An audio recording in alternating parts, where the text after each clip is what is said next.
misconception of how the feat was accomplished. A three-stage rocket. Number one, the booster in the class of an intercontinental missile. Its weight estimated at 50 tons.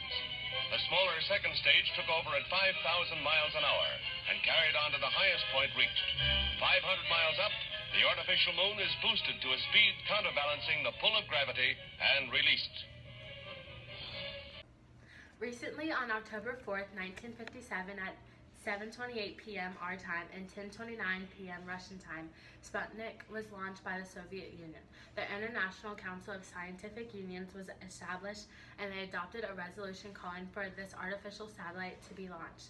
Sputnik is the first man-made artificial Earth satellite and is a 58-centimeter diameter polished metal sphere and has 4 external radio antennae in order to broadcast the radio pulse.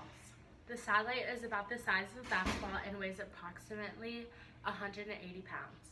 This launch took place at a site called Gagarin Start in Kazakhstan. It traveled 180,000 miles per hour, 500 miles around Earth's surface. Sputnik will be orbiting the Earth several times and can be seen with binoculars before sunrise and after sunset. Sadly, we wanted to accomplish the scientific advancement first, but Russia beat us to it. At the end of the Second World War, and emerging from nearly 4 decades of brutal Japanese occupation, the Korean peninsula found itself torn between 2 foreign ideologies, from the Soviet Union and the United States. This day marked the first day of the Korean War, June 25, 1950. This all started when North Korea, led by our leader Kim Il-sung, invaded North Korea along the 38th parallel. The reason for this was because Kim Il-sung wanted to unite both North and South Korea. After 3 years of fighting, the war finally came to an end. July 27, 1953, around 5 million soldiers and civilians lost their lives, and thankfully I was one of the only people to survive and am now able to tell my story. This war was the first military action of the Cold War.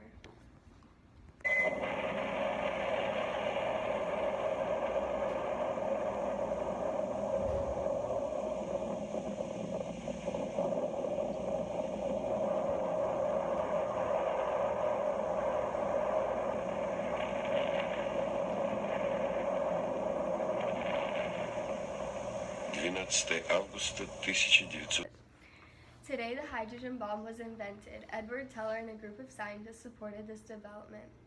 The Savannah River in South Carolina became the site for the nation's hydrogen bomb production facility. The Cold War was beginning to escalate, and President Harry S. Truman announced work on the hydrogen bomb was going to continue.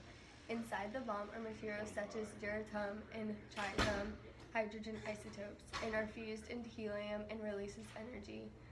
Scientists weren't sure if this experiment was going to work, but on November 1st, 1952, the United States dropped the 10.4 megaton hydrogen bomb in the Pacific on the Ewok Atoll in the Marshall Islands.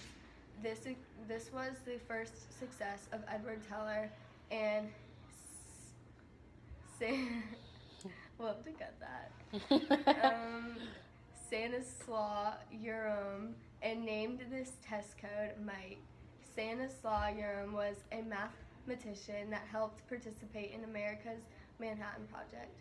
Witnesses were amazed by the bomb because it reached 100 miles wide and 25 miles high. It destroyed life on other islands, and it's amazing how powerful this bomb is.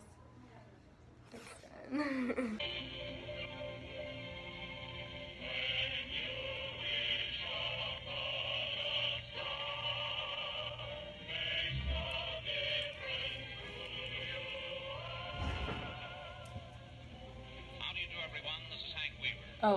Yesterday on July 17th, many families gathered around the televisions to see the opening of Disneyland after 2 decades of planning. The opening was strictly invitation only, but 154,000 people passed through with counterfeit tickets. The Mickey Mouse creator Walt Disney transformed a 160-acre orange grove in California into a $17 million theme park. The hour-and-a-half live broadcast of the opening was one for the books. Unfortunately, the broadcast was also a fantasy and not reality. Some of Disneyland's parks attractions were not ready to operate. The Flying Elephant rides, the Rocket to the Moon, and Peter Pan and Dumbo were all closed. The temperatures reached 100 degrees and the fresh asphalt started to melt, which then became a sticky tar. I am sure these issues will not stop others from visiting, and it certainly won't stop me.